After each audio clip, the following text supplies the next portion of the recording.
Дэлхийн 2 дугаар дайны дараа нэгдсэн үндэсний байгууллага хүний эрхийн түгээмэл тунхаглалыг олон улсад зарласан. Нэгдсэн үндэсний байгууллага 1948 оны 12 дугаар сарын 10-ны өдөр хүний эрхийн түгээмэл тунхаглалыг Парис хотод баталж байсан. Тэгвэл Монгол улсад 1990 онд ардчилсан хувьсгал яаснаар хүний эрхийг хамгаалах дуу хоолой улс орны өнцөг улам бүрд хүрсэн.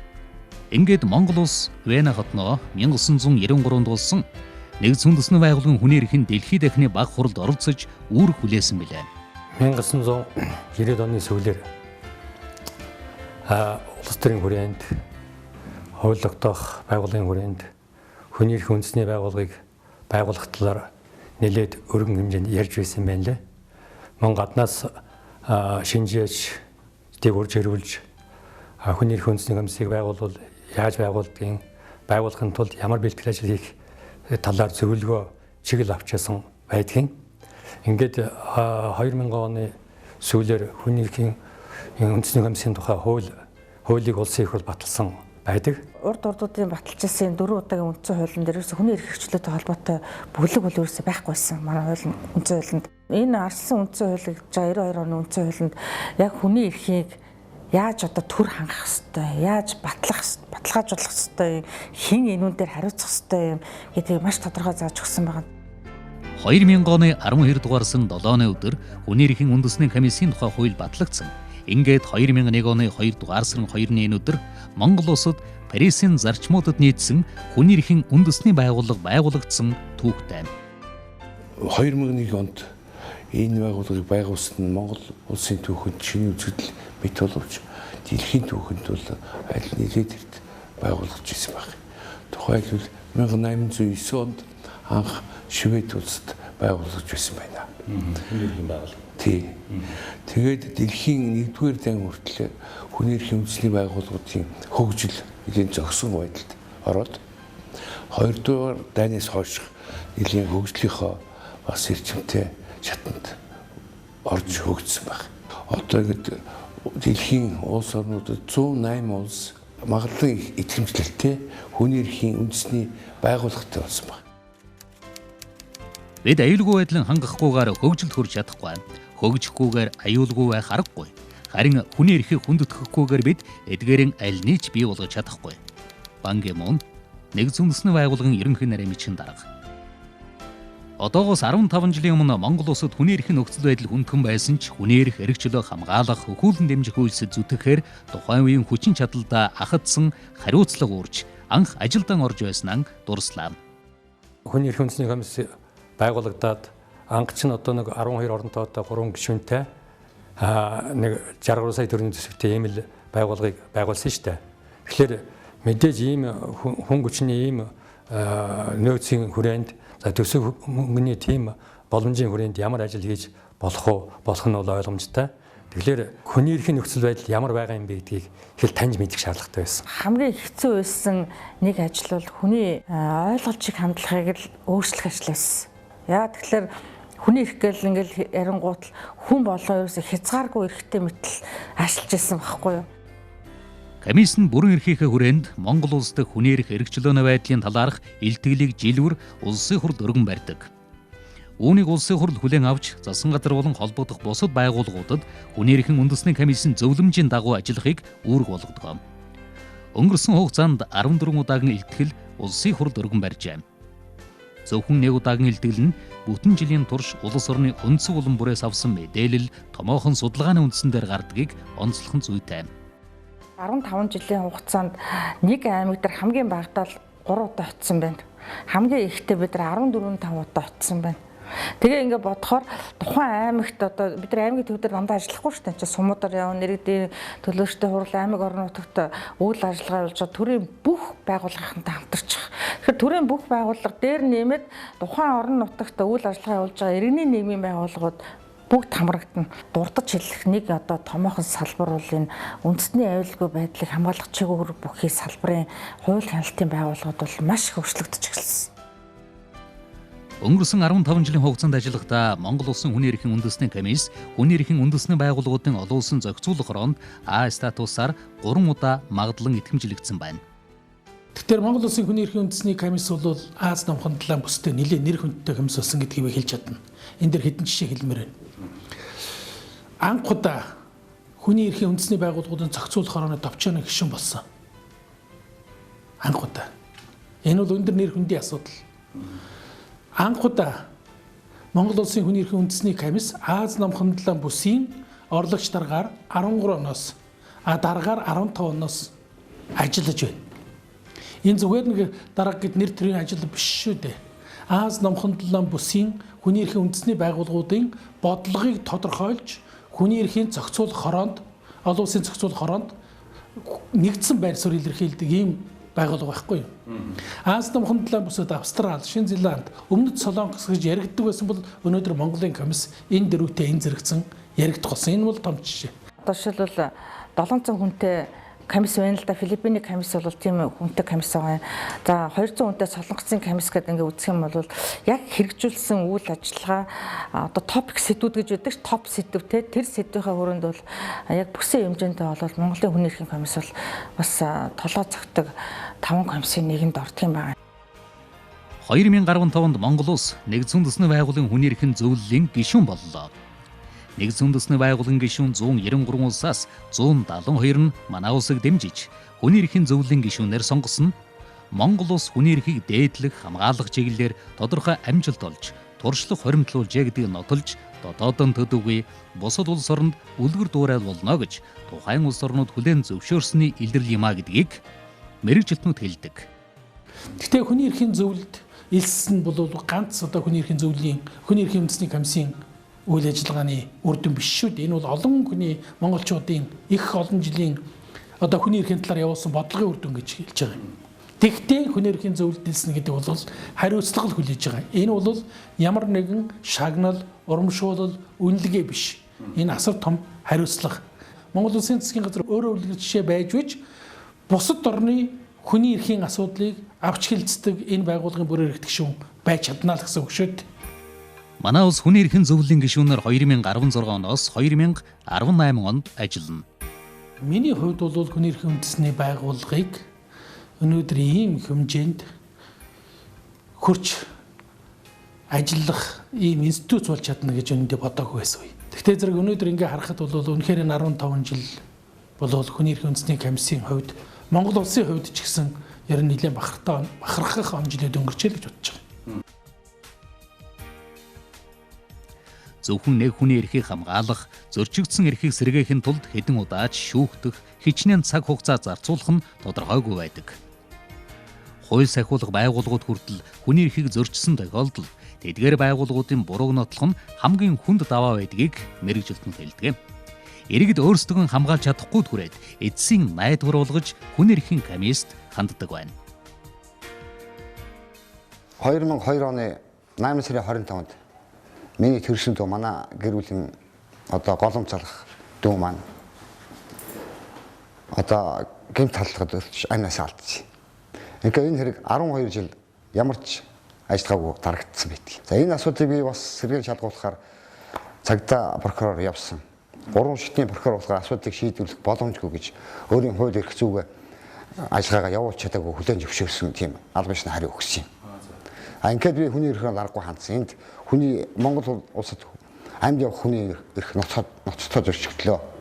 Хоёрдугаарт техникчийн эрхч бас ноцтой зөрчигдөж байна. Ингэж хандсан асуудлыг улсын бүрдэн байцаах газар тавиад одоо 15 хоногийн дараа надад асуудал нааштай эргэж хэллээ гэсэн хариуг улсын бүрдэн байцаах газараас албан ёсоор зүгээр амаар өгсөн байгаа. Хүний эрхийн комисс гэдэг нь одоо хүний эрхийг хангах үйл ажиллагаа, тийм бэрхшээлтэй үйл ажиллагаанд бол маш их нөлөөтэй ажиллагаа явуулж чаддаг юм байна. Нийтдээ одоо 15 жилийн хугацаанд 4500 орчим гомдол хүлээн авсан. Сүүлийн жилүүдэд бол жилд дунджаар 700 орчим гомдлыг хүлээн авч байгаа. Нэг гомдол ирсэн тохиолдолд бол бас тодорхой цаг хугацаас шаардсан ийм ачаалттай ийм ажиллах тохиолдлууд бас байна. Өөрөөр хэлбэл одоо гомдлын дагуу гомдол гаргагч болон холбогд хүмүүсээр тайлбар авах, мөн одоо гомдлын дагуу хян шалгалтын үйл ажиллагааг явуулах, төрний бэлтгэл ажлууд хийгдэх. Дээр нь одоо комисс гомдол хүлээж авсны дагуу одоо шаардлагатай тохиолдолд одоо нарийн мэргэжлийн тусгай мэргэжлийг шаардсан тохиолдолд одоо шинжиж томилуулах шаардлагатай тохиолдолд аж ахуй нэгж байгууллагад бол ямар нэгэн саадгүйгээр нэвтрэн орж одоо бичиг баримттай танилцах, албан тушаалтантай уулзах гэд маш хууль заасан юм тодорхой ажиллагаанууд бол хийгддэг. Хүнд эрхэн эдлүүлэхгүй гэх нь хүн гэдгийг үгүйсгэж байгаа хэрэг мөн. Нельсон Мандела. Өмнөд Африкийн бүгд наримт улсын ерөнхийлөгч асан. Хүний эрхийг хамгаалах хамгийн үр дүнтэй арга бол ямар тохиолдолд таны эрх зөрчигдөх вэ гэдгийг таниулах, боловсрол олгох явдал юм. Иймд хүний эрхийн зөрчлөөс урдчилсан сэргийлгүүднээс сургууль зохион байгуулах, хүний эрхийг зөрчиж болзошгүй нөхцөлийг арилгуулах шаардлага зөвлөмж гаргадаг байна.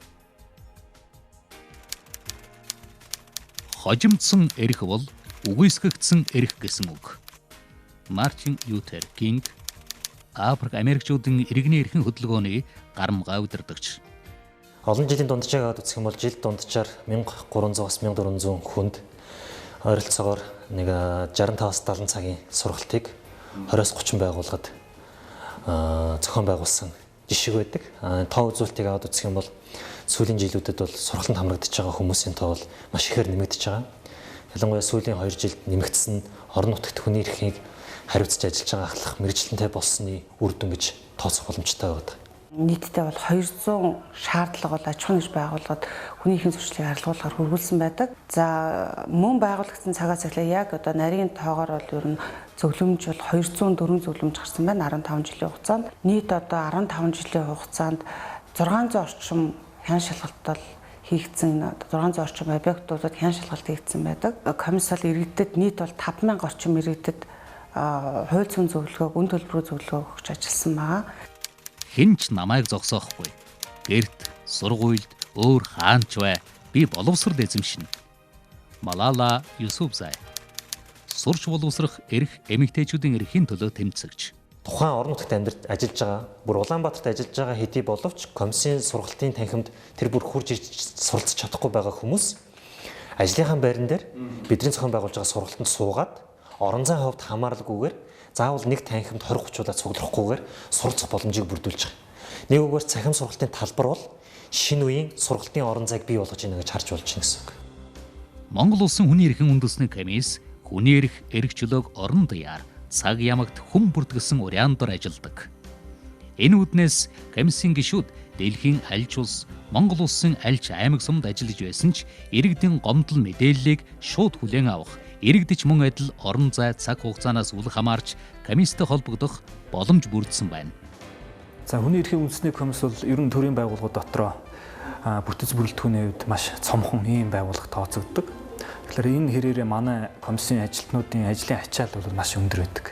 Бид энэ ачааллыг тэнцвэржүүлэх, за дээрэс нь ажлын үр бүтээмжийг нэмэгдүүлэх зорилгоор бол 2014 оноос эхлэн цахим офисын программыг ашиглаж байгаа. Өнгөрсөн хугацаанд бол бид бүх иргэдээс ирүүлж байгаа гомдлыг бол захим хэлбэрээр хүлээж авдаг боллоо.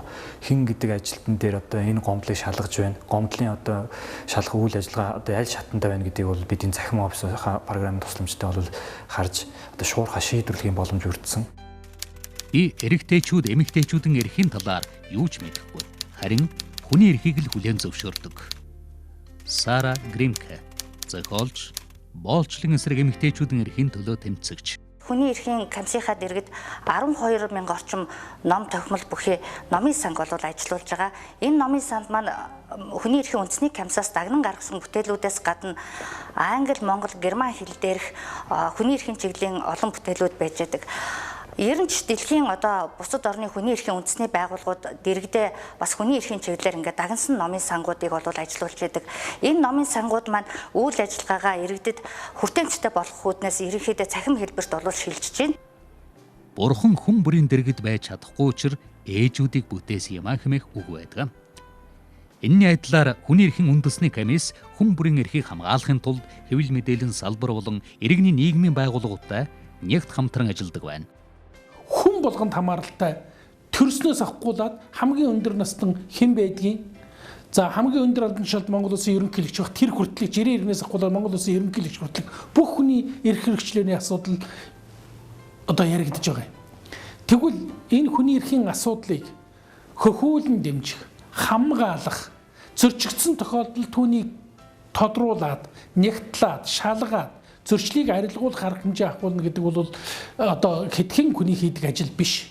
Тэр л утгаараа өнөөдөр Монгол улсын хүний эрхийн үндэсний комисс хоёр хөлтөөр ажиллаж байгаа гэж хэлээд байдаг үед тэр нь юу гэхтэй зэрэг нэг нь иргэний нийгмийн байгууллага, нөгөөх нь хэвлэл мэдээллийн байгууллага.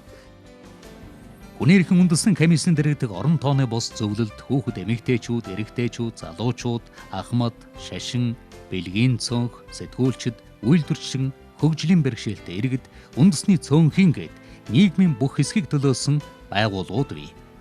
Тэдний төлөө л энхүү ярьж байна. Монгол улсад хүний эрхийн асуудал гэж огт яригддгүй байна. Хүний эрхийн асуудал байдгүй байсан бол Монголын одоо мянган иргэдийн одоо маш их зөрчил үүсдэг. Тэр иргэдийн эрх ашигыг хамгаалах ямар нэгэн байгууллагагүй учраас эрхээ идэх ямар ч үндэслэлгүй асуудал байх байсан. Жишээлбэл одоо Монголд бол 100.8 мянган хөгжлийн бэрхшээлтэй иргэд гэж байдаг гэж хүн ам одоо орон сууцны тоолоор гарсан. Тэдгээр иргэдийн эрх чөлөө зөрчигдөж байгаа асуудлуудыг илэн далангуй бол тэр хүмүүсийн эрхийг хамгаалж байгаараа хамгийн онцлог. Хуулийн дор хүмбэр эрх тэгш. Теодор Рузвельт. Америкийн улсын 26 дахь ерөнхийлөгч. Хүний эрхийн үндэсний комисс гэдэг нь нэлээд сайн хамгаалтын механизм. Энэ механизмын бол шалгалт хийх, тэр хүний эрх зөрчигдөж үгүй юу гэдгийг шалгаж тогтоох эрх мэдлийн хүрээг бас нэмэгдүүлчих хэрэгтэй. Ингэх юм бол манайд бол жинхэнэ утгаараа бид хүний эрх нь халтчихв, хүний эрхэмсэг оршихуйд ордуулчихв гэдгийг ярих боломж нэлээд нэмэгдэнэ. Монгол улсын хүний эрхийн үндэсний комисс 2014 оны 1-р сарын 1-ний өдрөөс эхлэн 21 аймагт хүний эрхийн асуудлыг хариуцсан ахлах мэргэжилтэн ажилуулга болсон. Цаашид аймагуудаа түшгэлсэн хүний эрхийн төв салбар байгуулах шаардлагатай гэж үзэж байна.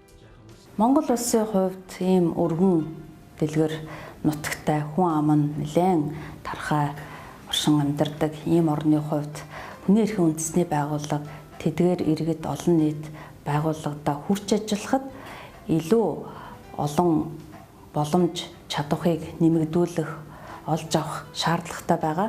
Тухайлбал хүний эрхийн үндэсний байгууллагын санхүүгийн хараат бас чадварыг улам бэхжүүлэх нь бид өнөөдөр орон нутагтаа анх шатандаа хүрч ажиллахад нэлээд одоо боломжтой болно гэж харж байгаа.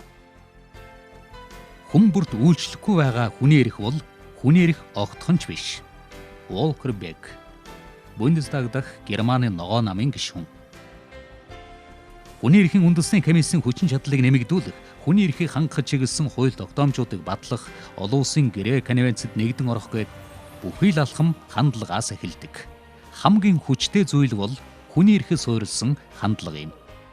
Үндсэндээ нэг 16-7 жилийн өмнөх юмыг өнөөдөрт ингээ харьцуулах юм бол хандлага бол өөрчлөгдсөн шүү дээ. Хандлага бол маш их өөрчлөгдсөн.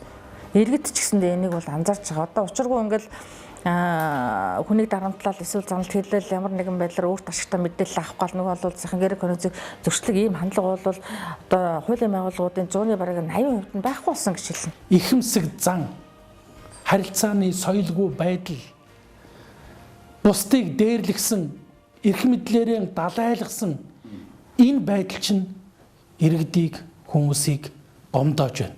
Тийм учраас хүнлэг байх, хүний төлөө байх тантай адилхан хүн шүү гэдгийг л бодох хэрэгтэй. Бусдын эрхийг хамгаалах нь хүн байхын хамгийн хүндтэй сайхан тал юм. Халин Гибран, яруу найрагч, зохиолч, философч. Монгол улсад хүний эрхийн үндэсний комисс байгуулагдсны 15 жилийн ойн хүний эрхийг хамгаалагч хүн бүрийн баяр юмаа гэдгийг цохон тэмдэглэж байлаа. Би хүний эрхийн төлөө тэмцэж байгаа төрийн бүх албан хаагч нарт, хүний эрхийн төлөө тэмцэж байгаа иргэний нийгмийн байгууллагуудад, бүх сэтгүүлч хэвлэл мэдээллийн байгууллагад та нарт би баярлаж байна, баярлалаа гэдгийг хэлсэн. Гэхдээ энийг зүгээр би мод болгож эсвэл та нар хараад хэлж байгаа юм биш үү? Чин сэтгэлээс энийг хэлж шүү л гэж хэлсэн. Энийгээ давтмаар байна. Угаасаа энэ үүсэд зүтгэж байгаа хүмүүст хайр хүрхээс өөр арга байдгүй юм лээ. Баярлалаа гэж хэлээ.